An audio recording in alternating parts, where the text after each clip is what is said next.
Sir, তাদের যে মামলাটা চলমান রয়েছে, মামলা সম্পর্কে যদি কিছু ধরা লাগবে না। যেটা হয়েছে, উন্নয়ন প্রকল্প থেকে রেভিনিউতে যাওয়ার এই রাস্তাটা আপিল বিভাগ 72 ডিএলআর দিয়ে বন্ধ করে দিয়েছে।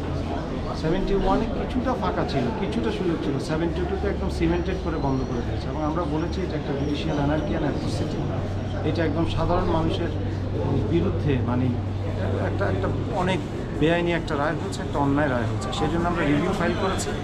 আমরা আশা করতেছি যে কোনো সময় রিভিউ পিটিশনটা শুনানি হবে। কিন্তু ইতিমধ্যে বর্তমান যে আপিল বিভাগ আছেন, ওনারা কিন্তু একাধিক মামলায় ওনারা যেখানে দেখেছেন যে একদম সীমাহীনভাবে বৈষম্য হচ্ছে, যেখানে দেখেছেন যে এরা অনেক বছর ধরে চাকরি করছে, তাদের ক্ষেত্রে কিন্তু ওনারা চাকরি দিতে বলে দিয়েছেন। এরকম দুটো মামলার রায় ইতিমধ্যে হয়েছে।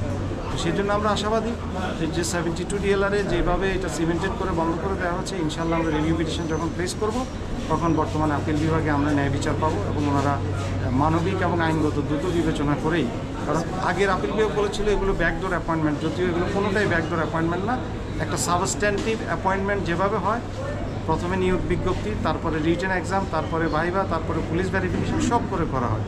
সুতরাং ওই রায়ে যেহেতু ব্যাকডোর অ্যাপয়েন্টমেন্ট বলা হয়েছে এবং প্রকৃতপক্ষে এটা ব্যাকডোর অ্যাপয়েন্টমেন্ট না, আমরা রিভিউতে ইনশাল্লাহ এগুলো দেখাবো। এবং আমরা আশাবাদী যে এটা আমরা অ্যাপেলেট ডিভিশনকে কনভিন্স করতে সক্ষম হব। এর বাইরে গভর্নমেন্ট চাইলে যে কোনোভাবে তার প্রশাসনিক আদেশ দিয়ে যে কোনো কেস টু কেস ডিল করে অনেক গুরুত্বপূর্ণ প্রজেক্ট আছে যেগুলো রেভিনিউতে যাওয়া দরকার। এবং ডোনার কান্ট্রি যখন টাকা দিচ্ছে এবং জিওবি ফান্ডও যখন দেওয়া হয়েছিল, তখন প্রজেক্ট প্রোফর্মার মধ্যে লেখা হয়েছিল যে এগুলো রেভিনিউতে যাবে। কিন্তু পরবর্তীতে এই আমলাতান্ত্রিক জটিলতা আর এই রায়টাকে ব্যবহার করে, অনেক রায় আছে যেটা পড়েও না অনেকে, কিন্তু এই রায় হওয়ার 1 মাসের মধ্যে একদম ক্যাবিনেট ডিভিশন থেকে নোটিফিকেশান ইস্যু করে দেওয়া হলো যে সুপ্রিম কোর্ট এটা বলছে, আমাদের শুনতে হবে। তো এই জন্য আমরা আশাবাদী যে এই যে হাজার হাজার উন্নয়ন প্রকল্প থেকে রাজস্বতে যাওয়ার যে অপেক্ষমান, এই সমস্ত মানুষের সবার জন্য ইনশাল্লাহ এই রাস্তাটা খুলবে। এবং এই রাস্তাটা যখন খুলবে, সেটা আদালতের মাধ্যমেই খুলবে ইনশাল্লাহ।